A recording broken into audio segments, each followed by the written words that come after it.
It all starts in quite an unusual way. The protagonist of the story wakes up in the middle of an alley, completely bewildered by the situation. He begins to walk through the surrounding streets, and upon reaching a busy avenue, wonders exactly where he is. The people around him, surprised, watch closely as he walks by. Some whisper, questioning what a noble would be doing in a place like this and whether he is acting incognito. The protagonist, in turn, realizes he understands the language spoken there, but does not fully grasp the context of the conversations. While a woman buys fruits, he approaches without ceremony. The vendor and the customer turn to him, visibly tense. However, the protagonist simply greets them naturally and continues on, still confused. He mutters to himself that he has never seen coins like those before. Moreover, despite being an apparently vast country, he cannot determine where he is. After walking around the city for quite a while, he encounters people of all kinds. He observes a group wielding swords and wearing armor discussing a labyrinth. The protagonist assumes they are mercenaries, although he does not notice any clear signs that the country is about to go to war. Curious to gather information, he decides to sell some of his belongings. At that moment, he spots a hunter's shop and decides to enter. The vendor greets him warmly, but becomes nervous upon realizing he is dealing with a noble. The protagonist greets him and asks if he is open for business. The vendor answers yes, although internally he questions why a noble would be in his shop. Suddenly, the protagonist mentions he wishes to sell something, and the vendor says he will need to assess the item first. The protagonist then pulls out his sword and places it on the counter, starting to observe the products for sale. His eyes land on a map he does not recognize at all. While examining it, he hears the vendor compliment the sword's decoration, saying the design is impressive and never seen before. Realizing he has spoken too much, the vendor apologizes for his lack of manners. The protagonist reassures him, stating he would not mind a simple compliment. He then asks how much he would offer for the sword. The vendor replies that he can pay 200 gold coins. Without hesitation, the protagonist agrees, and a few seconds later, a pile of coins appears on the table. He thanks him but asks if there is something to keep them safe. The vendor presents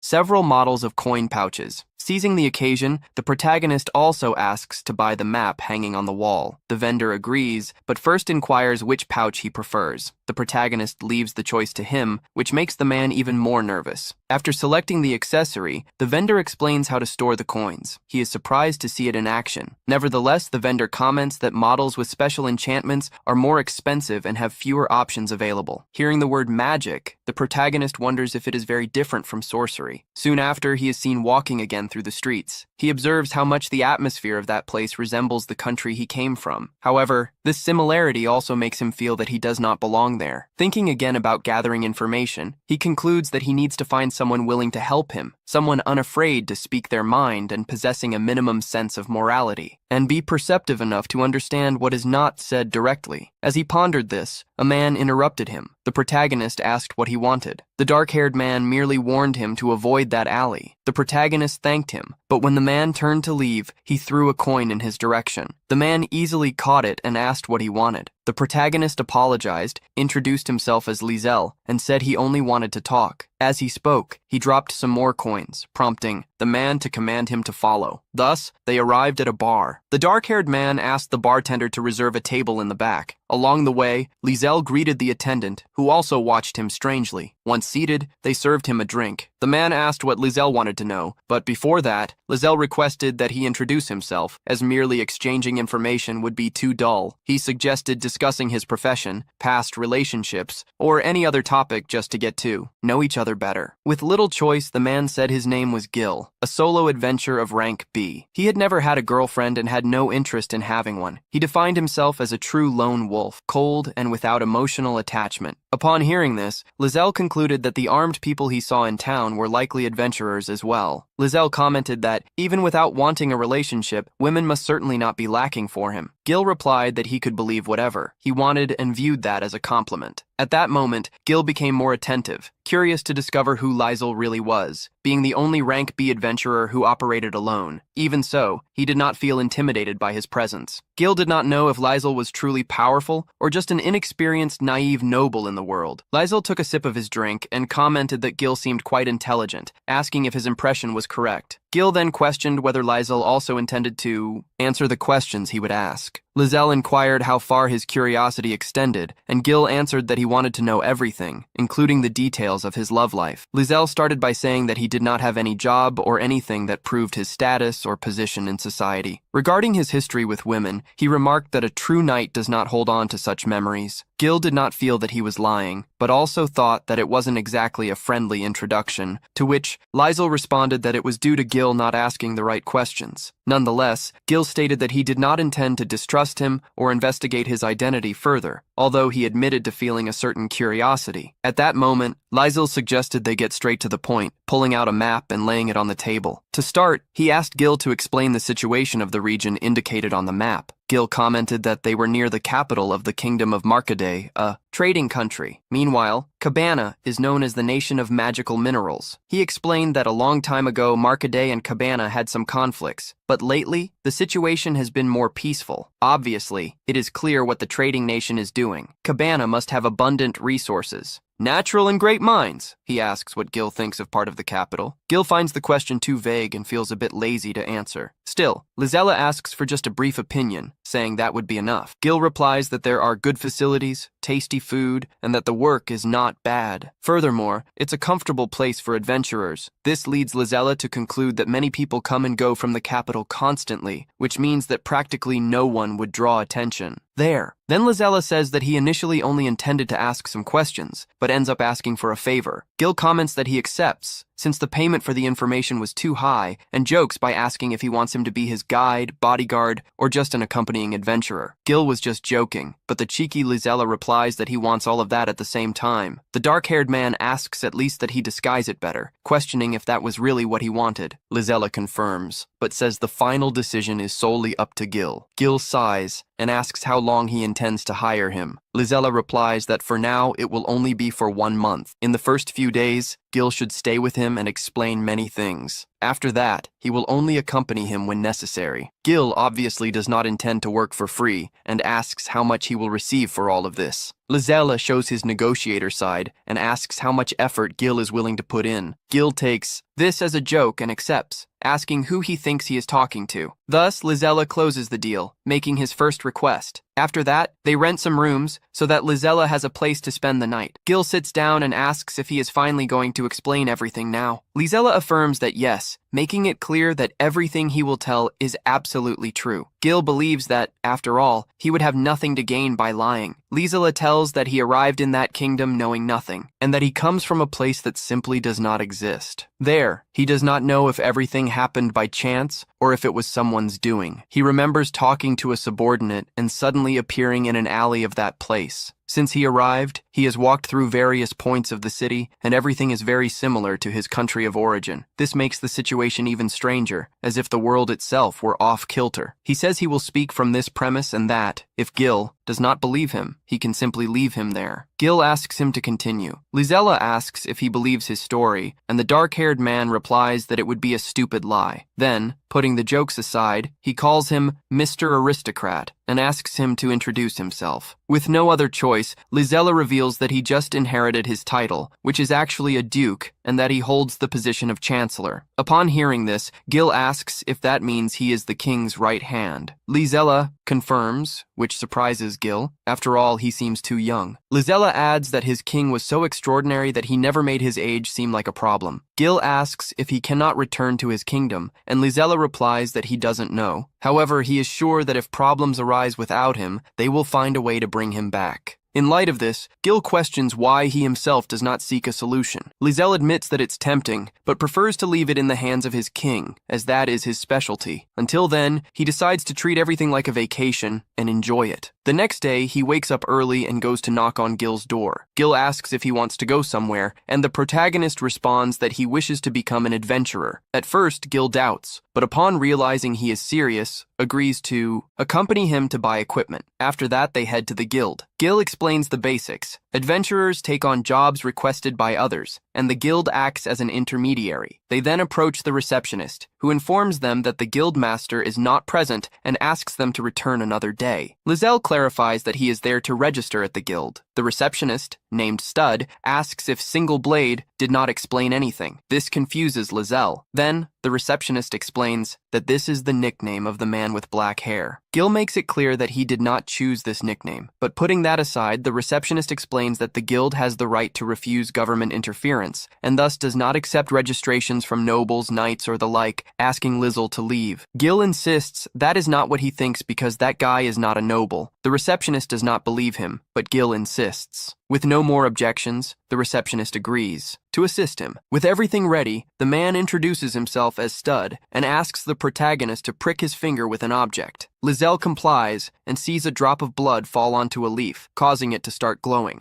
After this, he thinks about licking his finger, but Gil immediately stops him and scolds him for being so careless. With everything completed, Studley hands him the guild wallet and then picks up some books to explain how job requests work. He mentions that the guild provides encyclopedias with information about monsters and plants that can be requested on missions. If questions arise, they can be consulted or asked directly at the reception. Lizelle asks if these encyclopedias are for sale. Studley replies that no, but they can be consulted for free. Additionally, he warns that it is strictly forbidden to remove any book from the guild building. With that said, he takes a small piece of paper and draws a map indicating a bookstore that sells all kinds and specialties of books. Lizelle thanks him and as a gesture of gratitude pets his head before saying goodbye. Everyone in the guild is shocked, asking if he really just petted the head of the absolute zero. Stud touches his own head, confused, wondering what just happened. 3 days later, we see Lizelle reading peacefully. At that moment, Gil knocks on the door and enters the room. Lizelle greets him and asks how it went with what he had requested. The man with black hair replies that everything went well, and questions whether Lizelle does not tire of reading so much. Gil then picks up a book and reads the first paragraph he finds. Lizelle continues the narrative from memory, making it clear that he has read all those books, and asks if he enjoyed the reading. Gil comments that it sounded more like a bunch of nonsense to him. After that, they close the books. Lizelle observes that it is almost lunchtime.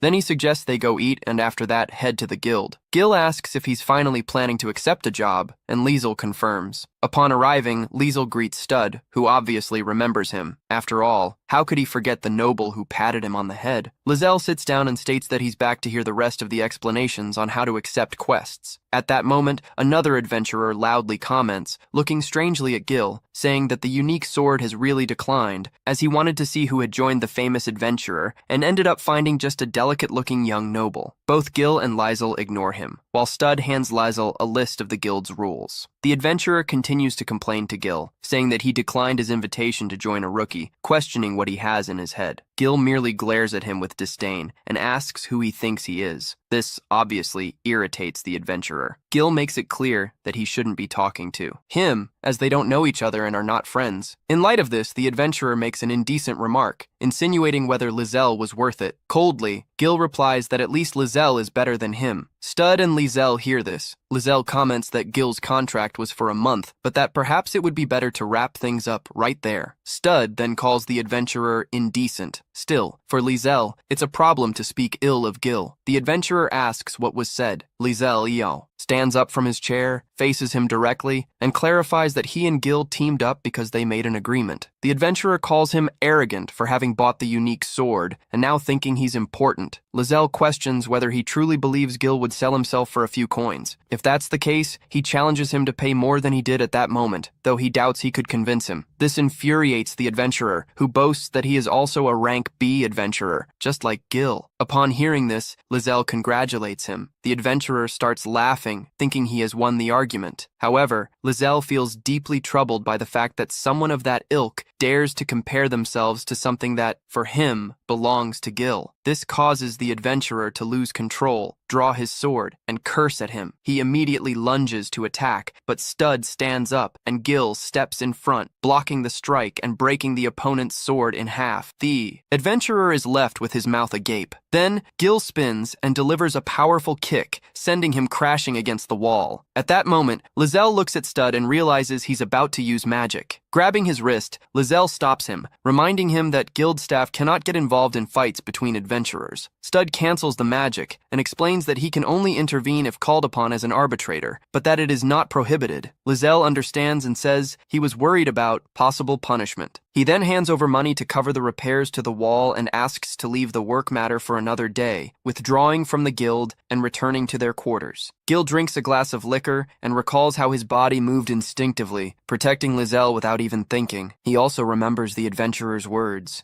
about wanting to compare himself to his rank, but mainly the fact that Lysol said he belongs to him. In light of this, Gil just laughs, saying it's not like he's his knight. On a new day, we see everyone having breakfast. Lysol praises the good taste of the food, something Gil doesn't quite believe. Suddenly, the captain of the knights bursts into the place, asking for a man who would be posing as a noble and staying there. The owner of the place gets irritated and asks him not to accuse her, customers, of such strange things, but the captain insists and requests permission to check if the information is true. At that moment, he sees our protagonist having tea. He freezes and, mistaking him for a noble, apologizes for his rudeness. Lysol reassures him and clarifies that he is not a noble, but rather an adventurer. The captain asks her not to believe it and tells him not to lie. After this, Lyselle and Gil go for a walk in the forest, starting another day as adventurers. Our protagonist comments that he hopes to learn a lot from him. Once again, Gil asks him to stop talking that way. As if he keeps it up, he won't pass for an adventurer. Liesel understands and then asks him to teach him many things, commenting that this also doesn't suit him. Changing the subject, he points in a direction where there is a rat. Liesel is surprised both by the life in that world and by the huge size of the rat. Gil explains that it is a prairie rat, a monster. If they kill 10 that day, they will complete the mission, but since they are very fast, caution will be needed. Our protagonist doesn't even catch that last part, and, invoking a magical weapon, takes care of the rat. Gil asks if he can't go a single minute without scaring people. Lizelle apologizes and asks if he got scared. Gil responds that anyone would be surprised if something like that suddenly appeared and fired. Lizelle asks if guns in that world shoot lead bullets. Gil confirms and mentions that they are very difficult to use. In that case, Liesel comments that his is different while putting the gun to his own head. Gil quickly puts his hand up, but no damage occurs when the shot happens. Liesel explains that the bullets from that gun are not lead, but magical. He demonstrates this by defeating 2 more rats, and so they continue with the mission.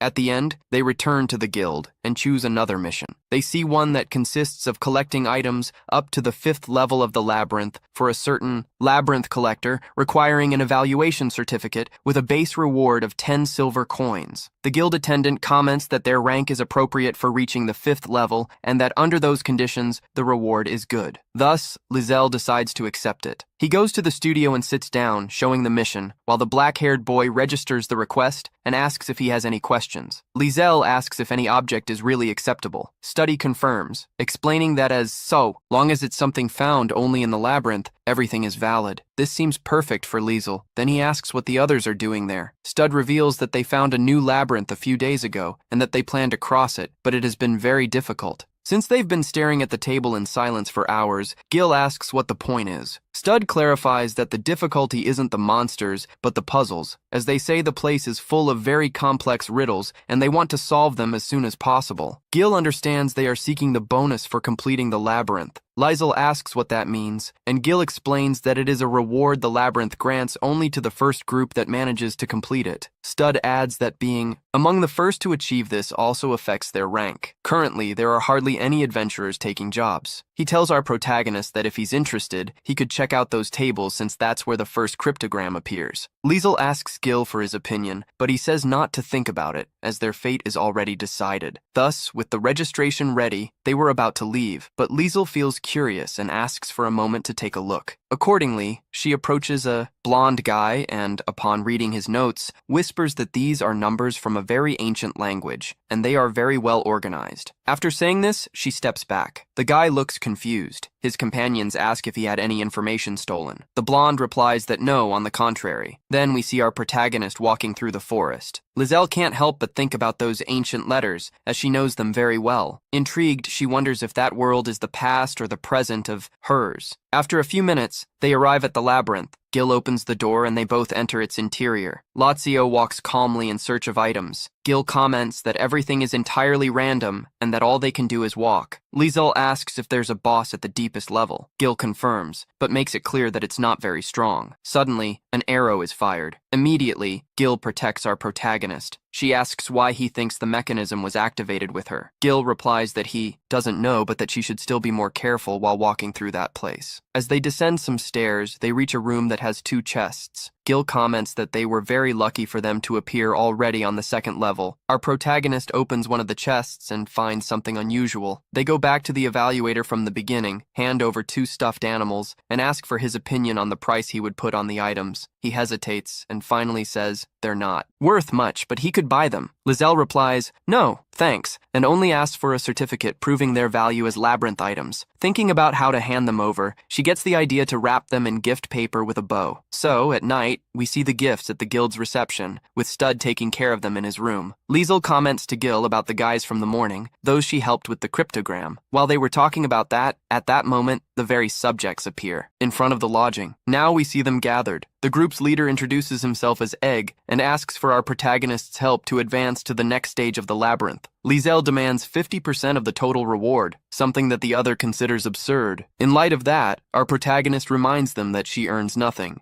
If only to help them, he makes it clear that if they want, he himself can go to the labyrinth the next day. Upon hearing this, Ain gets nervous and ends up agreeing to pay half the amount the next day. While our protagonist was sleeping, Ain and his group enter his room with Gil's permission. Liesel asks for the note and after reading everything, asks him to come closer. Still almost asleep, he explains what needs to be done. The blonde young man starts taking frantic notes, but the protagonist ends up falling asleep in the middle of the explanation. Later, Liesel and Gil meet at the guild, observing the available jobs. Liesel realizes that until now, no one has requested bodyguards. Gil comments not to even bother, as you need to be rank C to accept this type of mission. At that moment, Study appears asking for a moment with our protagonist and explains that the person who requested the job the other day came to the guild and wants to meet him, as he was so satisfied with what he received that he wants to thank him personally. Thus, our protagonists accompany him and wait in a private room. Suddenly, a well-dressed blonde man enters the room. Seeing our protagonist, he thinks there must have been a mistake, but Study corrects him. Our protagonist greets him and introduces himself as the person who accepted his request. The man is surprised, saying he has never seen an adventurer like him before. He invites him to sit down and introduces himself as Ray, a Viscount, and commander of the military police. Getting straight to the point, he tells our protagonist that he is deeply grateful for giving him the opportunity to see such well-wrapped objects. After having some tea, he leaves a gold coin on the table and asks him to accept it as payment for the thrill he felt. Liesel also drinks the tea, and placing the cup on the coin, says that he accepts the extra payment. Ray observes this, and standing up extends his hand, saying that he would like them to get along. Liesel thanks him, but comments that it's too much for a rank F adventurer. Ray clarifies that he's not referring to that. Touching his own chest, he says he simply wants to be his friend on a personal level. In response, Liesel agrees. We then notice that the blonde man reveals a strange expression. He tells our protagonist that he would like to invite him to his house someday, to show him his collection. Without further ado, he bids farewell. Alone, Liesel comments to Gil that with that, it seems,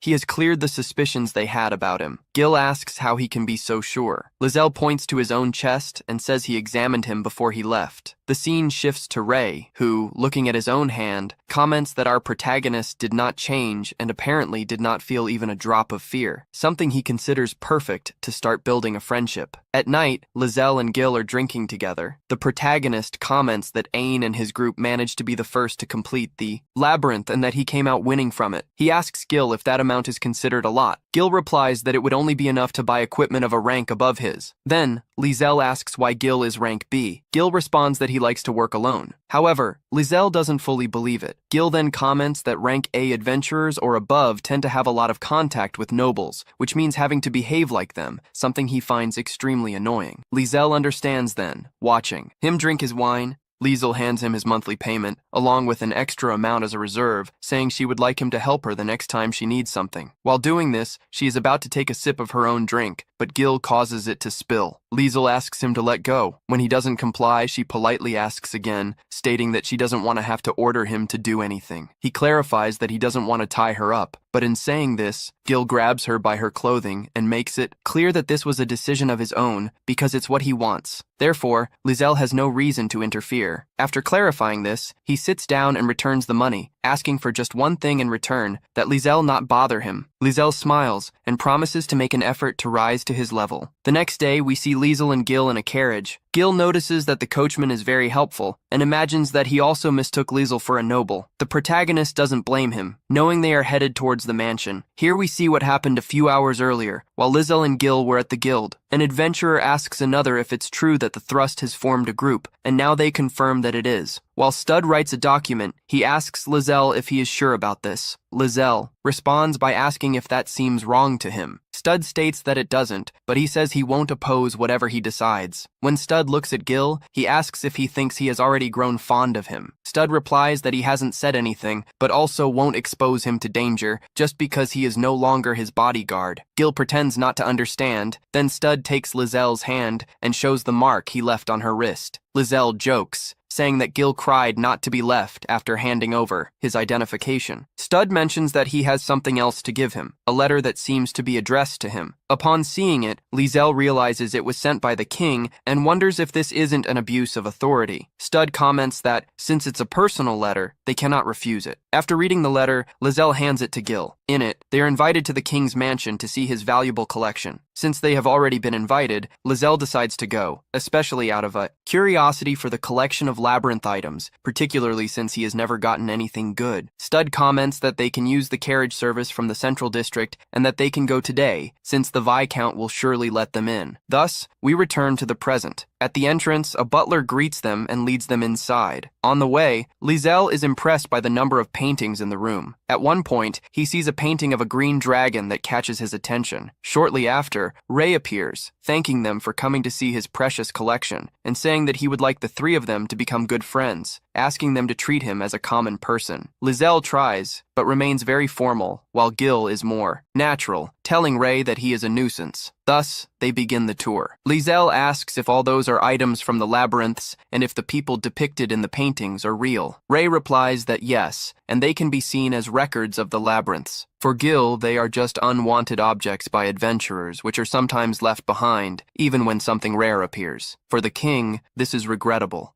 For some are worth more than many jewels. There are also paintings that are highly valued for depicting what is now considered a master, a mystery of a labyrinth, or even Liesel and Gil showing that he dedicated a painting to them. Liesel comments on how good Gil looks in the portrait. The young man with black hair asks him to be quiet. Then Ray comments that it cost him a fortune. Liesel moves closer to better appreciate the painting and remarks that strong adventurers seem to be very popular. Ray agrees, saying that strength is important, but not as much as good looks, since even ladies compete at auctions. Embarrassed, Gil asks him to stop it once and for all. Liesel thanks them for not valuing character, as otherwise no one would appreciate Gil. He then wonders if there will ever be a painting of him, although this also scares him a little at the thought that it might end up in the hands of a stranger. Ray assures him that if one ever exists, he will pay whatever it takes to obtain it. Saying this, Ray hands him a letter. Liesel asks why, and the blonde replies that it is a talisman for when they visit Marquette. Liesel hesitates to accept, as he doesn't believe an adventurer of his level will have this opportunity. Ray assures him that this moment will come, thus Liesel accepts the gift. Putting that aside, they go to see the rest of the collection. On a new day, we see the protagonist walking through the city. People greet him politely, calling him Noble Sir. At first, Liesel clarifies that he is not, but eventually grows tired of denying it and begins to accept it. Next, he arrives at the appraiser's shop, where he is congratulated for having formed a group, and Liesel thanks him. Then, changing the subject, he takes out an artifact and asks for it to be appraised. The brown-haired man examines it and says it is an infallible hourglass, an artifact that is not affected by the position in which it is placed. Liesel laments not being able to get typical adventurer items. For George, that is not a problem, as he finds it wonderful to see new artifacts. Liesel, with his usual confidence, pets his head while praising him. While looking at other objects, he mentions that a few days ago,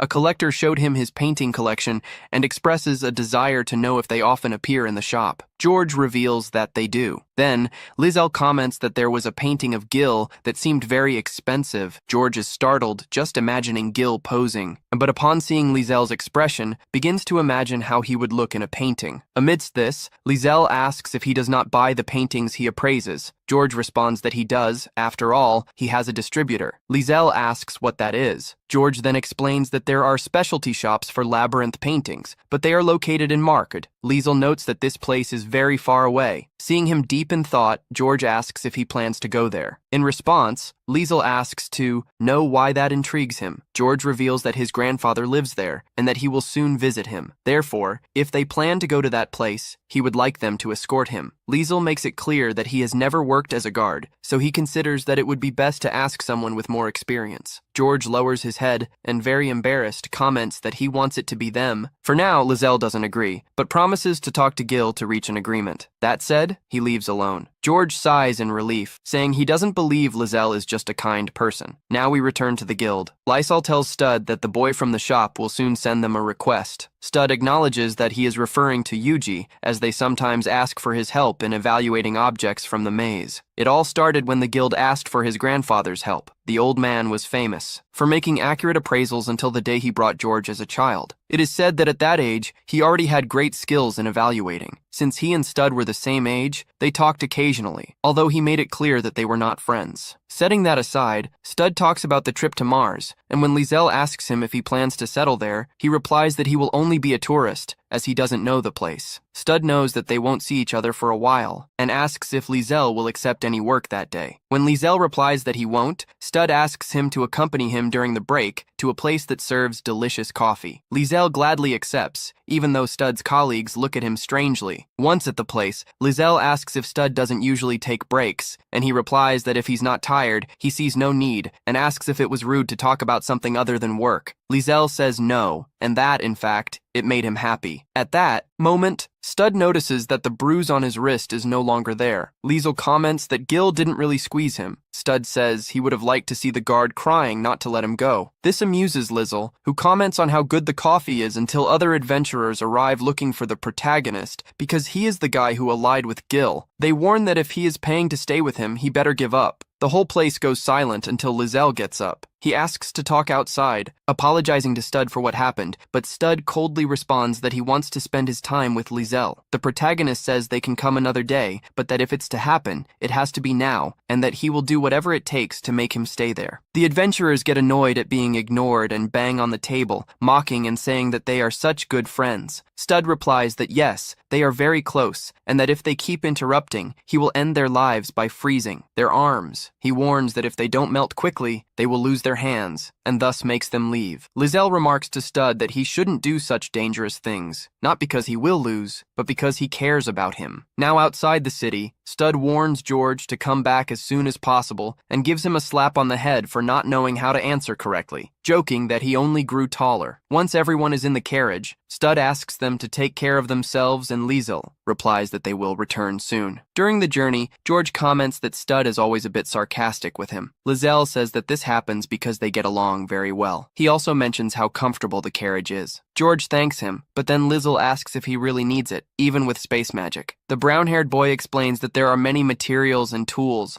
who reject all kinds of magic. Lizelle shows interest upon hearing this and asks him to show him some of those items another day. Enjoying the breeze, Lizelle comments on how relaxing it is. Gil says that this is not good at all, and, yawning, mentions that it doesn't sharpen the senses. Liesel asks if he is talking about sensing presences, that thing he always mentions, but which he cannot feel. Gil replies that it comes with practice. To achieve this, he would have to spend time in a place where, if he didn't feel anything, he would die. At that moment, Gil notices a small door in the ceiling and asks George if he can open it. George replies that he just needs to push. Therefore, Gil orders him to keep leading and not be frightened. George doesn't understand what he is referring to, but at that moment, a group of green hyenas appears. George becomes a bit tense, but Liesel reassures him, promising that they will take care of it. Thus, he attempts to go through the ceiling, or rather, he tries since he cannot climb, and then he asks Gil for help. Gil reaches out his hand, Liesel grabs it, and manages to climb up. Once on the ceiling, Liesel asks George if the horses aren't scared by loud noises. The young man replies that they are not. In that case, Liesel can't help himself and, drawing his magic weapon, fires with a precision that instantly eliminates all the hyenas. Without further ado, he thinks about going back inside, but upon noticing the height, he becomes nervous. Gil teases him,